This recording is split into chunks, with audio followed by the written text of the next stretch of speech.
Welcome to the ADAA webinar entitled How to Worry Less. I'm Demet Çek, a doctoral student in clinical psychology at the University of Miami, and I'm a member of the ADAA Public Education Committee. You should be listening to this through your computer speakers. You do not need a telephone connection. If you've dialed in, please hang up and turn up your computer speakers. We'll be able to answer some of your questions at the end of the presentation. On the right side of your screen, you should see a Q&A panel. There's a little field at the bottom of that panel, and when you click in it, you can type in a question. Then either hit your Enter key or click the icon. You can ask questions at any time, and we'll try to get to as many as possible. Other participants cannot see your questions. We may not have time to get to your individual question, so we apologize if that is the case. We'll also be recording this webinar to make it available on the ADAA website at a later date. Okay, now let me introduce our speaker. Today we'll be hearing from Dr. David Carbonell. Dr. Carbonell is a clinical psychologist specializing in the treatment of anxiety disorders. He is the founder and director of the Anxiety Treatment Center in Chicago and the coach at www.anxietycoach.com, a self-help website for people troubled by fears and phobias. He's also the author of The Worry Trick, how your brain tricks you into expecting the worst and what you can do about it. Before I turn it over to Dr. Carbonell, I'd like to tell you a little bit about ADAA. It was started in 1979, and today it is the leading nonprofit dedicated to increasing awareness and education about anxiety disorders, depression, OCD, PTSD, and related illnesses. ADAA's mission is to improve diagnosis and promote the prevention, treatment, and cure of these disorders through education, practice, and research. ADAA fights to end stigma by promoting the message that they are real, serious, and treatable. Please visit the ADAA website. That's www.adaa.org, which includes Find a Therapist, a searchable database of treatment providers, as well as free educational information and resources, self-tests, self-help groups, clinical trials, and a lot more. You can support ADAA's efforts, such as this webinar series, by making a charitable contribution on the ADAA website. Without further ado, let me turn it over to Dr. Carbonell. Remember that you can type in a question at any time. Thank you, Demet. Hello, everybody. It's Dave Carbonell. The conference is no longer in lecture mode. I'm going to repeat myself. I don't know if that went out, but this is Dave Carbonell. Thanks for coming out today. I'm going to talk to you about chronic worry and how to worry less. The conference is in lecture mode. Let me start by noting that chronic worry works like all the anxiety disorders in the sense that fundamentally people get tricked into experiencing this uncomfortable worry and then trying to solve it in ways that actually make it worse rather than better. And so if you're someone who struggles with chronic worry, you've probably noticed from time to time this observation. You know, the harder I try, the worse it gets. And that can seem discouraging at first, but the truth is that can be helpful because there's an important message in there. That when that's true, the harder I try, the worse it gets. I'm probably trying something that does make it worse. And so I need to try something different, perhaps radically different. So I hope to show you some of those different ways today.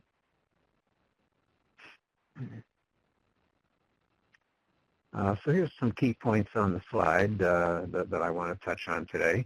And of course, a big problem that people have in working with worry is that the worry is unpleasant, and so naturally they're motivated to bring it to an end. And unfortunately, when you try and end worry, you run up into this kind of a problem that worry, stopping worry, works just like banning books. That it tends to just promote your interest in the material and keeps bringing it back and back. So we have brains that produce thoughts, and we have stomach that digests food. We have a number of organs that do things, and we tend to be a particularly brainy kind of species. that we tend to think very highly of our thoughts and think that they're always important, always correct. We tend to think that we're responsible for our thoughts as well. But thoughts aren't facts. They're literally just the product of our brain, and sometimes they're good and helpful, and sometimes they aren't. Sometimes our brain produces thoughts that we wish it wouldn't, just the same way that sometimes our stomachs produce noises that we wish they wouldn't. Mostly they digest food pretty well, but they also do some things that we wish they wouldn't. So we don't control what our organs do. We don't control our brains or our thoughts. And when it comes time to thinking about our thoughts, well, we have this kind of a problem, and this I have to credit longtime Chicago comedian Emo Phillips. I used to think that my brain was my most powerful and important organ, and then I remembered which organ it was told me that. That's the trouble we have in trying to get some distance from our thoughts. So there's ordinary garden variety worrying, and then there's chronic worry. And here on the slide, you see some comparison of the two. Everybody experiences worry. Might not look that way to you. Everybody worries, and everybody worries pretty frequently. And some people have the added burden of getting caught up in this pattern of chronic worry. Ordinary worry, sometimes useful, sometimes identifying problems, leading you to think of solutions, leading you to experiment with possible solutions. Ordinary worry tends to go through a cycle and expire on its own, either because you've solved the problem or because you came to recognize it didn't need a solution, or maybe it just faded away. But it's incidental to the main thrust of your life. Chronic worry, on the other hand, probably not ever particularly useful, and becomes more of an ongoing trait, a habit, a lifestyle, if you will, in which worry becomes one of the main focuses of your mental life. It doesn't come along just to identify problems. People with chronic worry will worry about multiple topics over time, not because they need a solution, but because they've gotten caught up in this endless cycle of I worry, I try hard not to worry, and then I worry more as a result. So it's an activity more than a solution. And chronic worry is really covert. It sneaks up on you. And all of a sudden you realize, gosh, I've been sitting here worrying about my job, about money, about health, and I've lost all track of time, and I don't even know how it got started. So that makes it difficult when you don't even recognize you're worrying. So here's a nice, quick two-part check that you could run. And you're trying to decide, gee, am I worrying aimlessly, endlessly, without usefulness here? Is this that kind of chronic, unnecessary, unhelpful worry? Does the problem exist now in the world around me? The problem I'm thinking about, does that exist now in the world around me, in the external world? And can I do something to change that problem now? And you know what? If you get two yeses, well, then maybe stop what you're doing and go and take some action to correct that problem. But if you find, as you probably frequently will, that you get two no's, or you get a yes and a no, that maybe there is a problem now, but there's nothing you can do to change it, then clearly you're caught up in that kind of unhelpful chronic worry cycle that we'd all like to get out of. Now what you might find, even this leaves enough room for doubt to run a truck through, what you might find is that your answers all tend to start with phrases like, oh, well, what if this, or couldn't it happen, or maybe, or isn't it possible? Questions that try to get outside the boundaries of yes and no. And then what you have are a set of thoughts that tell you that something bad could possibly happen in the future. And you know what? There's nothing new there, because as long as we live, something's going to happen in the future. It might be good, it might be bad, and we don't know what it is. So people who struggle with chronic worry tend to be particularly uncomfortable with uncertainty, and that makes them vulnerable to this because the whole future is unknown to us. We won't find out till we get there. So here's what I think of as the worry trick. What happens with people here, that I experience doubt. I experience doubt about, am I going to be okay tomorrow, financially, medically, familial-wise, whatever. Is everything going to be okay tomorrow? I experience doubt about that, and I end up treating that doubt like a sign of danger. Now, one common response when people have a worrisome thought about something bad that might happen, they try to prove that it won't happen, that it can't happen. And of course, when you really want to be sure about that, you can't ever be sure enough. We can't really prove that this or that terrible event is not going to happen. And people who get caught up in chronic worry, well, when they fail to prove that it's impossible, I will never get fired, it's impossible, I will never run out of money, it's impossible, I will never get sick, when they fail to prove that it won't happen, then they start thinking that that means it is going to happen, when all it really means is, I don't know, one can't know the future. And so as you see on the slide, people are going to respond with two kinds of reactions to that. They're going to either try and disprove the worry, or they're going to somehow try and force their attention to stop paying any attention to worry. And neither of those is going to take them in the direction that they want. Both of them are going to take them in the direction of more arguing and more internal struggle with the thoughts. So one thing that has to happen is people need to come to grips with the fact that they'll never quite have the certainty about the future that they want. People sometimes talk about, well, I'm afraid of the unknown. But you know what? With the future, it's all unknown. We don't find out till we get there. So people get into this really difficult two-sided relationship with worry, and often don't even notice that they're doing that. It seems like an odd idea, perhaps, to even think about having a relationship with worry, because when we're caught up in our worries, we tend to take them literally. We treat them like somehow they're telegrams from God, articles from next week's newspaper, something that tells us definitively about an item that's going to happen. Actually, the worry process is much more characterized by the way I have this two-sided relationship with my worrisome thoughts.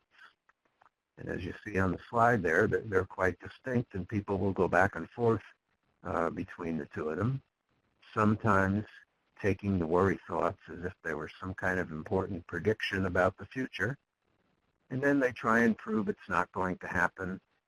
They try and plan for the bad event. They engage in an internal debate about the likelihood of this event, about the consequences of this event, and the result is more worry.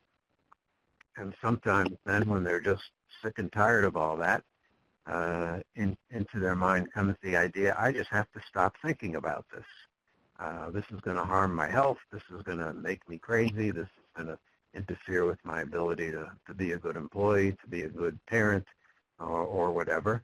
And they try literally to just throw worry out of their life. They try and distract themselves. They try thought stopping.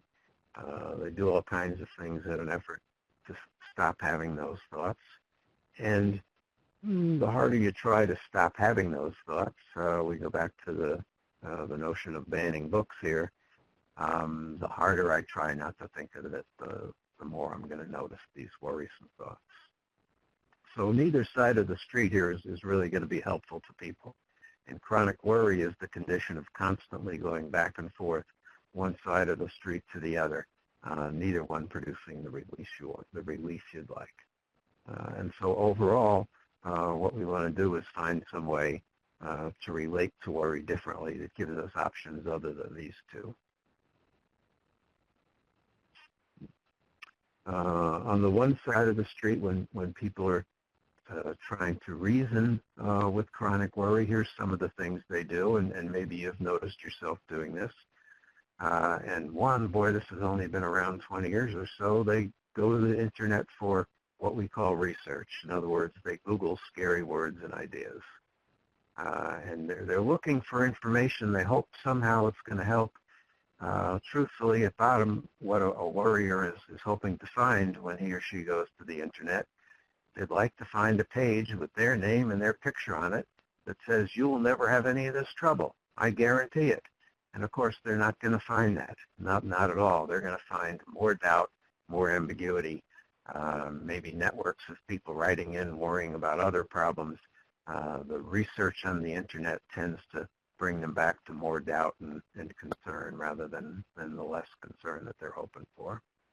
They're going to try and think positive. But of course, when you try and guide your thoughts in that single direction, put on a happy face, let a smile be your umbrella, let me just think about being healthy, it naturally turns your attention back to the other side of the coin. They're going to go to family and friends for lots of specific reassurance. You don't think I'm going to get sick, do you? You don't think I'll lose my job, do you? And the reassurance that they do get tends to have a real short shelf life. And so they keep coming back to get it repeated and repeated. And they realize, gee, my friends and family, they're probably getting tired of my questions. So they'll reword the questions, hoping to be able to ask again without making it too obvious. And of course, over time, that doesn't work either. And they'll search for evidence to disprove their fears, and because they can't prove for sure that nothing bad will happen, that makes them more nervous as well. When they're on the other side of the street, not engaging the ideas of the worries, not trying to disprove them, just literally trying to get the worries to shut up and go away, then they tend to do more of these kinds of activities that you see on slide 11. They'll try very hard with distraction and thought stopping. Maybe they'll, God forbid, they put that old rubber band idea on their wrist, and every time they have an unpleasant thought, they snap it and say, stop that. It's just going to give you welts on your wrist, basically, is what that's going to do.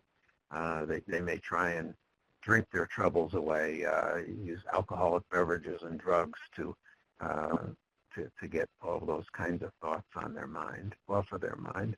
They might engage in a variety of rituals and superstitions, toss some salt over your shoulder or snap your fingers, or any kind of little association, carrying pictures of their grandkids that they hope is going to just keep happy ideas in their head. Maybe they'll avoid a variety of things, mass media particularly. People who worry about health will try and not see any doctor shows, not see any medical shows, and so on. And they'll try and keep real busy because they notice, gee, if I'm really busy, I think of these unpleasant topics less frequently. But of course, that's a hard way to go. You can't possibly be so busy as to never have worrisome thoughts occur to you.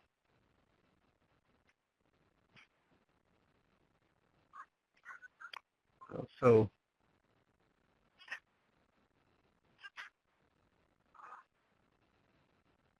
I must have hit something wrong here. Oh, I see what I did. Sorry about that. I'm going to go back to I've gotten the slides out of order somehow. And now it doesn't look like I can go back.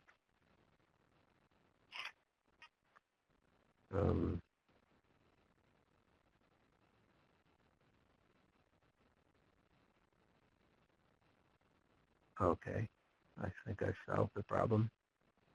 So I'm on slide 12 now.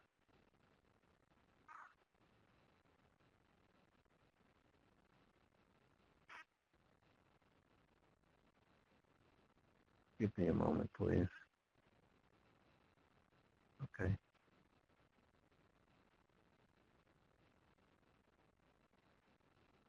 All right. So let's look at slide number 12. What's a different relationship with worry? And so here I want to ask you this question. Let's suppose you're going to a family event. Some kind of party. Maybe it's a bar mitzvah, maybe it's a graduation party, maybe it's a wedding, doesn't matter, some kind of family event. They're going to have a nice outdoor meal, and you love to go to these family events. Now, unfortunately, you RSVP'd a little late, and you were the last one to say you're coming, and they seated you next to Uncle Argument. Uncle Argument is a nice enough guy, but everybody in the family knows the man just loves to argue. And if you're a Democrat, he's a Republican, and if you like baseball, he likes soccer. Whatever you ever talk to about this man, he just wants to find ways to argue. He enjoys it. And you hate arguing. You don't want to argue. You want to go and enjoy the meal and the company. Arguing just gives you a stomach ache. So here's the question. How can you go to the party and enjoy yourself and not argue with Uncle Argument? You can't trade seats with anybody because nobody wants to sit next to this guy. And because you are a CP late, you got stuck with him. You might think that you would just tell him you don't want to argue, but that just eggs him on. You might think you'll try and ignore him, but the man is very, very persistent. So how about this? Ultimately, would it work with Uncle Argument if you just agreed with everything the man said? If you just humored the heck out of him all evening. Yes, so wise, Uncle Argument, from your mouth to God's ears, or whichever way that saying goes. Do you have any doubt that if you kept agreeing with everything the would-be arguer says, that sooner or later that person would wander off and find somebody else to argue with? And you know what? This is a reasonable model for working with your own unpleasant and unwanted worrisome thoughts. Would you really give anything up if you just humored those thoughts and recognized, well, here I have these unwanted, intrusive thoughts. My brain is doing the brain equivalent of making stomach noises now, and I wish it wouldn't, but okay, if it does, that's all right. I can simply humor those thoughts rather than getting into a fight with them. And so that's the kind of model that I want to suggest to you today, that when you have unwanted thoughts that don't seem particularly helpful, when they seem kind of repetitive, when they're always falling into this category of they don't describe a real problem that's happening in the environment around you right now that you can change, well, then we don't have to take up arms against them. And especially if we can see that when we do take up arms against them and struggle with them, try and deny them, try and avoid them, it makes it worse. Well, by all means, let's do something different, something that doesn't make it worse, something that hopefully makes it more mild.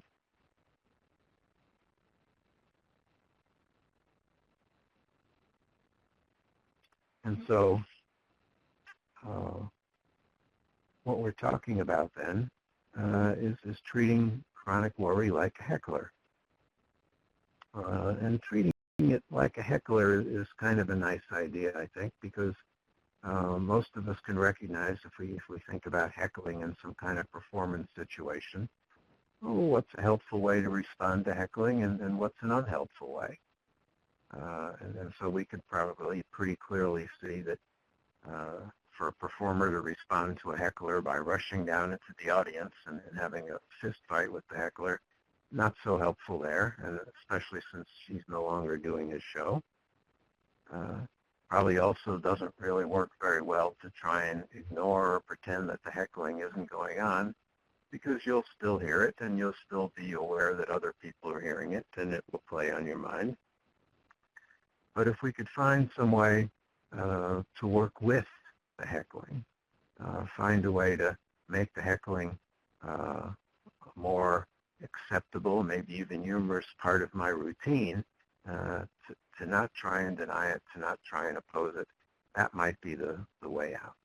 And so that's kind of the overall metaphor that I want to work with here in terms of what's a better way to respond to this kind of chronic worry. It's going to be like treating it like a heckler. Not a threat, not a disease, not a disaster. It's just some heckling that we can have an influence on it by how we respond, and hopefully a helpful influence. So let's take a look at exactly how worry thoughts work. I want to diagram the worry thoughts for you. And let's see if the slide is working the way I hope it does.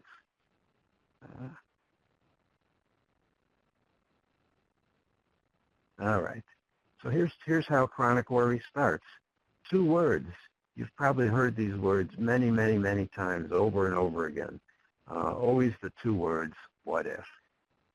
That's right. This is practically like it serves the same function as the flag at a race that tells people, all right, gentlemen, start your engines. The race is about to begin. What if indicates, okay, we're about to start the worry process now. And so it's going to be an advantage to notice these words and respond to them in a particular way. You might be sick to death of hearing these words, but that's probably because you don't have a different response, a better response on noticing when they come, and I'm going to hope to show you that. What goes after the what if clause? Well, it's the catastrophe clause. And what goes in here? Any old bad thing that might happen in the future that manages to wander into your mind. And anything fits in there that's bad, because what do we have back in the beginning? We got the words, what if? So let me ask you this while we're diagramming the sentence. What are the words, what if, what meaning do they add to the sentence? What meaning do they literally add to this idea? Now, at first glance, you might suppose they add the idea, here's something that might happen, it's possible, bad things could happen, and so on. But this what if, this is inviting you to do something in the present. It's not just talking about the future. It's asking you to do something now in your head. And what is that? It's asking you to pretend something is going to happen. It means literally, let's pretend. What if this or what if that? Let's pretend now that I get ill, that I have this calamity, that I lose my work, and so on and so forth. So that's really what the what if is adding to the sentence. Let's pretend this bad old thing is happening. Let's pretend that bad old thing is happening. And because you have let's pretend there, any old bad thing fits in and makes the sentence work. But these are literally the Mad Libs of anxiety. That it's a setup of what if and let's pretend something bad. And the trouble with chronic worry, if you're like a lot of people with chronic worry, over time you get so used to it going on in your mind that you don't notice particularly the what if part. You lose track of the part that says, here's something that isn't happening now, but why don't you pretend it is? And you begin to hear these thoughts as if they're literally predictions and descriptions of what's going on. So let me do this for a moment. Here's my interpretation of what it sounds like inside the mind of a chronic worrier. And the way it's going to sound is this what if kind of drops out, and they just hear a lot of catastrophes. And so it might sound something like this. What if my wife leaves me? What if she takes all the money? What if she leaves me the twins? And on it goes. Very sotto voce, what if, hardly noticing that at all. Big, loud, profundo, basso, catastrophe clause going on in my mind. So it's going to be really powerful and really helpful to become more aware in the moment of the what if and be able to treat that as the signal that's letting you know, stand by for the opportunity to worry about a bunch of stuff that isn't happening now. Because that's really what the what if stuff means. Years ago, before there was a no-call law, all across America people would sit down to have dinner, and the phone would ring, and if they picked up the phone, they'd hear something like, oh, hello, Dr. Carbonell. I have some free magazines I'd love to give you. And if you heard that and thought to yourself, oh, a gift, how nice, well, you were going to end up buying a bunch of magazines that you hadn't really wanted. But if you heard that and realized, oh, it's a sales call, and handled it like a sales call, well, then maybe you would come out of it all right. And so that's the meaning and the value of catching this what if. Okay, here's an invitation to pretend about bad stuff. Shall I do that or shall I take a pass? So that's my diagramming the sentence. So step one of using this then, I want to catch my voice of worry more in the act. And the best way I can do that is by catching on to this what-if phrase and hearing this and using it to let me respond differently. What I like to ask my clients to do is I ask them to buy bottles of Tic Tacs. Full disclosure, I have no stock ownership in the Tic Tac company. However, they all come in counts of 60 to the bottle, and so they're very useful in a sense. We're using these bottles of Tic Tacs as an abacus. It's just a more convenient way to keep track of how many of these what-if thoughts am I having, and helping me become more aware in the moment of the what-if thoughts. So I ask people to carry these little bottles of Tic Tacs in their pocket, in their purse, in their briefcase, in their glove box. Get into the habit.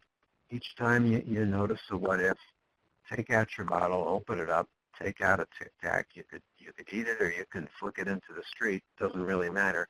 You're using this to keep track of how many what-if thoughts do I have in a day? Do I have a one-day-a-bottle habit? Do I have a 5-bottle-a-week habit? What is my consumption of what-if thoughts? And along the way, let me catch it in the act a little earlier. Sometimes clients will enlist their families in helping them notice this by maybe specifying one evening or one day when they ask the family to let them know whenever they're saying what if aloud. More formally, people can write out their observations about this, but Tic Tacs, I think, is one of the nicest ways because it gives it just about the right amount of attention that it deserves and pinpoints to you, okay, there was another sales call, and now you can do what you want about that sales call. So part of this, of course, is the notion that we don't control our thoughts. Well, we can just pick and choose how we respond to them afterwards, but we don't get to choose our thoughts, and we shouldn't feel responsible for picking those thoughts.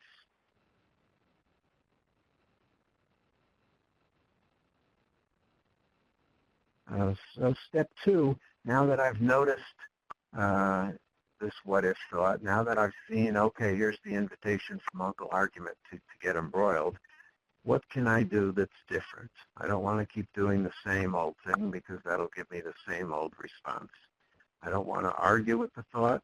I don't want to try and abolish the thought. I've tried those steps so many times, and they just keep bringing me back to the same circle. So here are some active responses to chronic worrisome thoughts.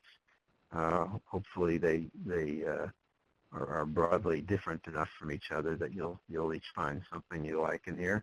And first off the list, fairly traditional one, let me keep a list of all the worrisome thoughts I have.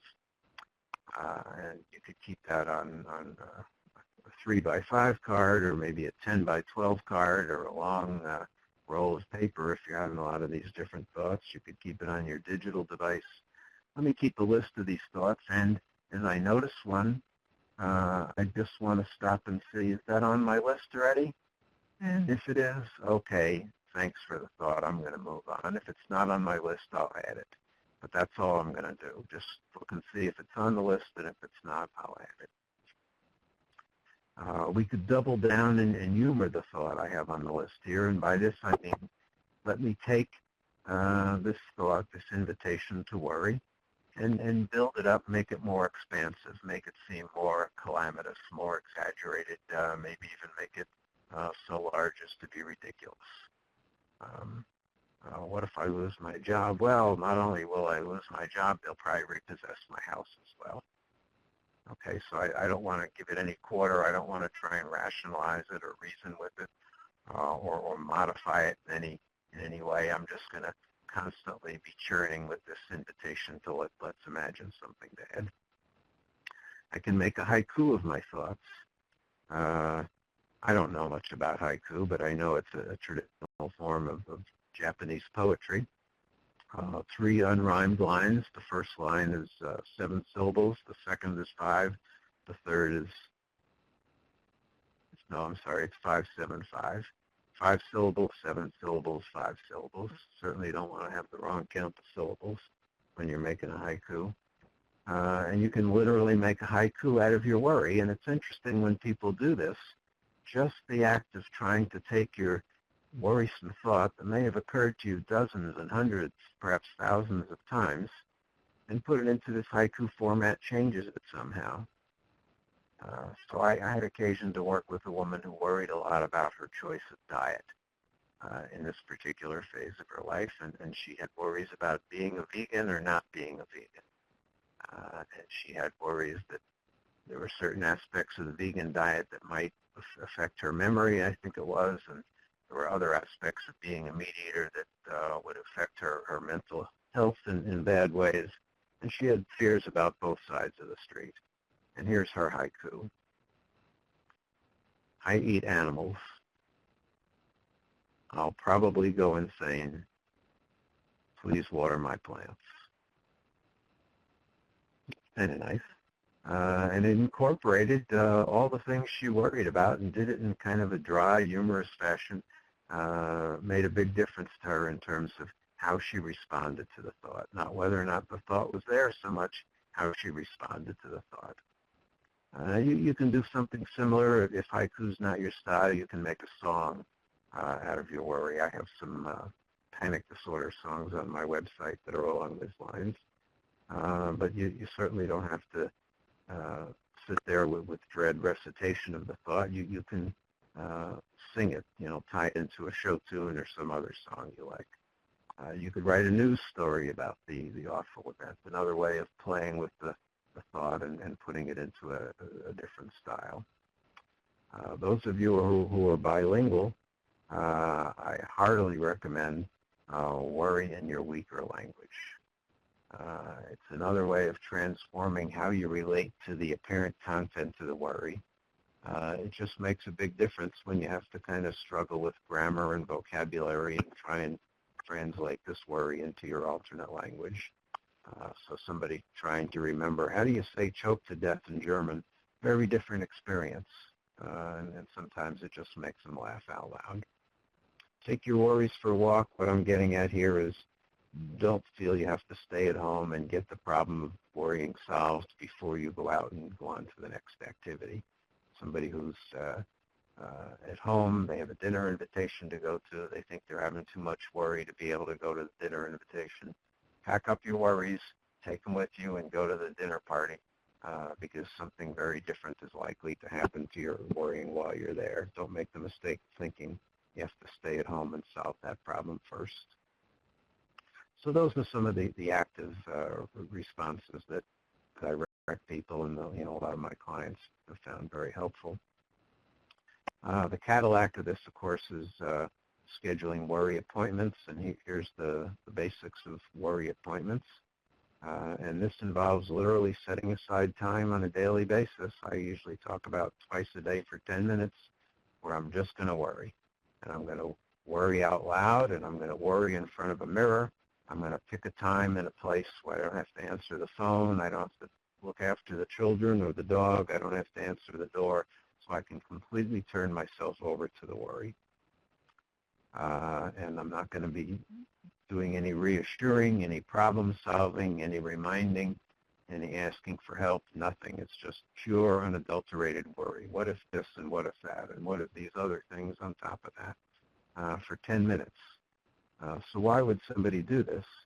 Well, it holds out the prospect that we could get some good postponing power. We all know, I think, that if I tell myself, don't worry about this or that, that's not only not going to work, it's going to fail. It's going to lead me to worry more.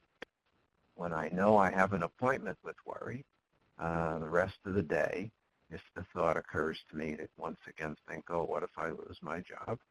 Well, I can stop and consider then, well, can this wait until my 4 o'clock appointment with worry? Or do I need to give it 10 minutes now? And the ability to get that postponing power very often gives people pretty good ability to sweep relatively clear, not completely clear, but relatively clear, large portions of their day that used to be constantly interrupted by worry. So that's worry appointments.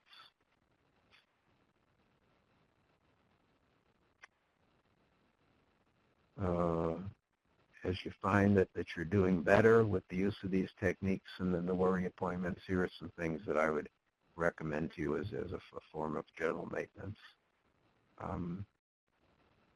Once people do the worry appointments, they generally find, my experience is they get pretty good postponing power from it. They're often motivated to stop using it as early as possible because it seems like such a peculiar thing to do because, again, they're motivated to not have worry at all. It's probably useful to continue the use of those worry appointments and all the items that you see on here for longer periods of time. So that's some general maintenance tasks. And I think, let me just see something here. Yeah, a couple of key points. I'm not going to read these off. You got them right there. I said these at the top. I think what I would like to do now, it's just about 6:40, probably a good time to turn it over to questions. So let's see that, yeah. Let's see what we have in the way of questions here.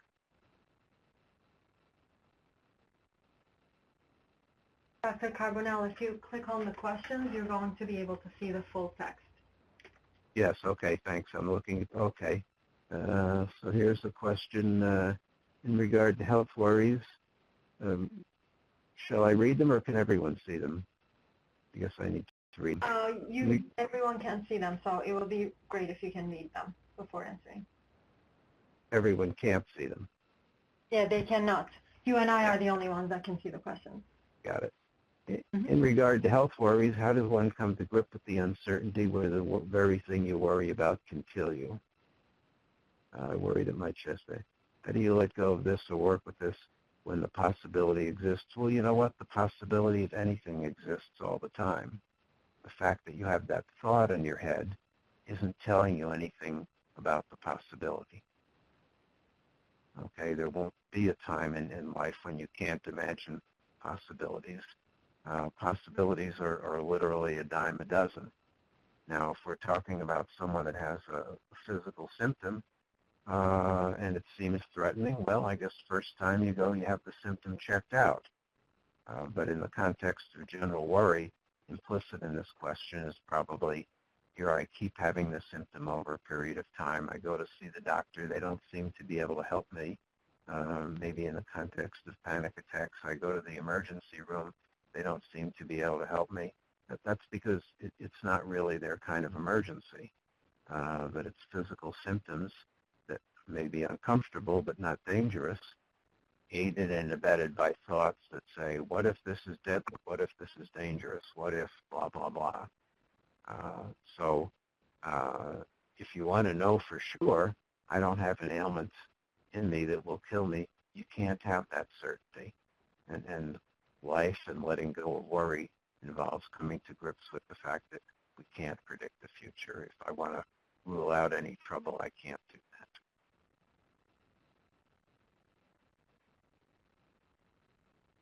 that. Okay, here's a question. How can I manage my worrying when very unlikely tragic things have happened repeatedly in the past? I.e., the fact that the unlikely has already happened. Well, so how do I manage my life when bad things have happened in the past? I want to try and keep in mind my memory of bad things happening. That's telling me something about the past. It's telling me nothing about the future. I can always remember bad things that happened. It's highly likely that when these bad things happened in the past, they weren't signaled or warned about by other worries. They just happened, and the worry developed after the bad event, not before. The worry is more of a memory than it is a prediction.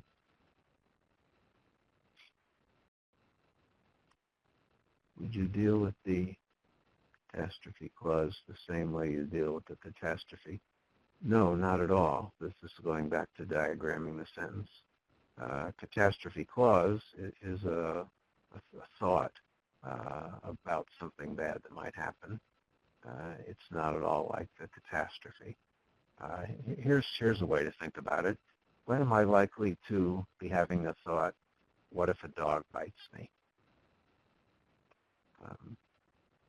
A person with a dog phobia might be having that thought when they dress in the morning and they realize, gee, I have to walk a few blocks to the train, and I might be exposed to a dog and so on. When when am I not going to have the thought, what if a dog bites me? And since you can't speak back to me, I'll just have to tell you my answer. I'm not going to have that thought, what if a dog bites me, when a dog is actually attacking me. I'm too busy defending myself against the dog. I'm looking for a stick. I'm looking for a fence to climb. I'm yelling help. So when don't I think, what if a dog bites me, when I'm being threatened by a dog in the present moment? And so when I have a catastrophe in front of me, I'm not worrying. I'm just doing the best I can to take care of myself. And the fact that I find myself worrying can be a reminder, you know what, the chips are not down right now. That's why I'm having all these what-if thoughts. That's why I keep getting this invitation, let's pretend something bad. When I have a big pit bull chasing at me, there's no pretend about that. I'm not having any what-if-a-dog bite thoughts. So the very fact of doing the worrying can be a reminder to me, oh, once again, the chips are not down, and my brain is acting as if they were. Do you do any labeling of those what-if thoughts? Well, I'm not sure what you mean by labeling. Probably if you recognize, oh, here's my health worries, maybe you could categorize them. That would be a fine thing to do.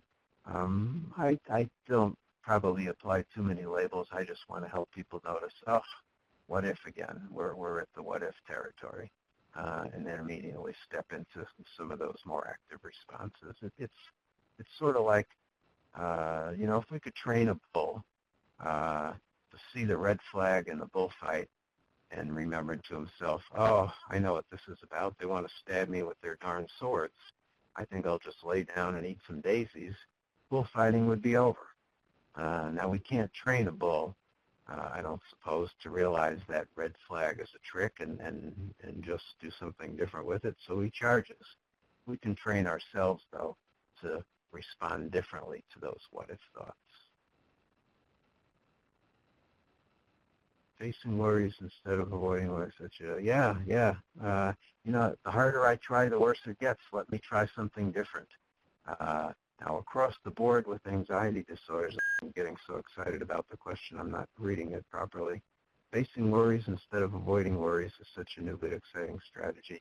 Yes. Doing something different. The issue with chronic anxiety disorders across the board, people find that most of their instinctive responses makes the anxiety worse rather than better. And so we need to be looking at something very different, probably the opposite of some of those strategies that you've been trying so hard. Do you advocate using the stop technique for worrying? No. I always like to say, don't even think about thought stopping. So no, I absolutely do not advocate the stop technique because I think it just leads people to think about it more. Pick out a sound in your room right now, a fan, a furnace, something, and then stop paying attention to that sound, and you'll see what I mean. I have food allergies that trigger anaphylaxis. How can I deal with this worry? Well, dealing with the worry is different from dealing with the food allergies. So you want to do what you can to protect your food supply. And how can I deal with this worry? Am I doing everything the doctors have told me about monitoring my food? And if I am, then what I have left is the residual worry of being uncertain on the planet. That's all I have. Can I make myself 100% sure that I will never have a mistake? No, I cannot. That's part of the price we pay for being alive on the planet.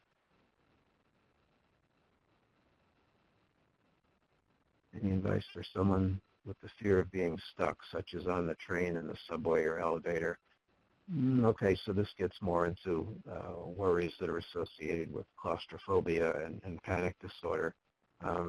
Here I would probably spend a little time discussing with a person, and what is it you fear will happen if you get stuck? Because being stuck is not the end-all and the be-all of the fear here. It's about whatever you think will be the result of getting stuck. And it's there that we're probably going to find those exaggerated fears of terrible things happen that haven't happened in the past. But it could happen, as people say, it could happen, because anything could happen. And if you want to be sure that something won't happen, well, again, that's just not something that we get on this planet. We can never be sure something isn't going to happen, and the harder we try to prove that, the more anxious we become. So we want to back up and notice, oh, again, I'm getting caught charging that red flag. Again, I'm getting fooled into taking the bait here. I want to stop taking the bait so much. Maybe I'll just make a poem about this instead.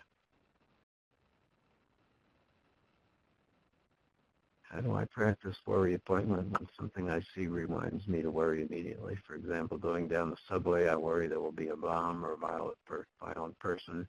Should I tell myself, oops, to worry about it again after I already have that? Yes, I would, something that happens on a regular basis like this, if you have this thought every time you go into the subway, you might consider, well, okay, I'm going to go on the subway in 5 minutes. Let me get a few minutes of worrying in now. In case the subway is crowded, in case I'm busy, let me make sure I get this worry done now. Spend a few minutes on it rather than try and oppose it or resist it. Because it's not about the subway, it's just about the thoughts you're having about the subway.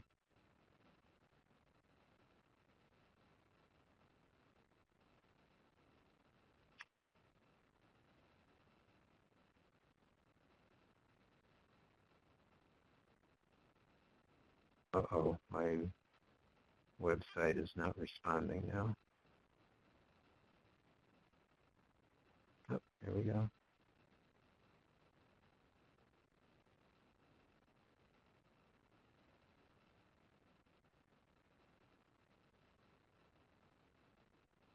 Dr. Carbonell, we're running out of time, so if you want, we can take one last question.